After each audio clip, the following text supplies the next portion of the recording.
Rekaman aksi heroik Angkatan Bersenjata Ukraina pada posisi Angkatan Bersenjata Rusia tersebar di media sosial Telegram pada Sabtu 19 November 2022. Sekelompok militer Ukraina meluncurkan tembakannya dari dua truk pick-up dan kendaraan Humvee. Sebuah peluncur granat otomatis 40 mm Mark 19 luluh-lantakan posisi pasukan Rusia.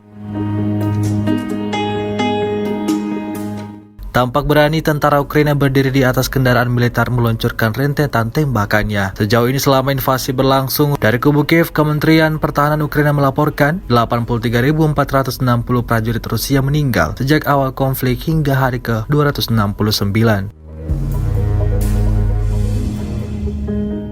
Sementara itu dari kubu Rusia secara total merilis 333 pesawat Ukraina, 177 helikopter, 2.522 kendaraan udara tak berawak, serta sistem rudal anti pesawat dieliminir oleh pasukan Vladimir Putin.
Terima kasih sudah nonton.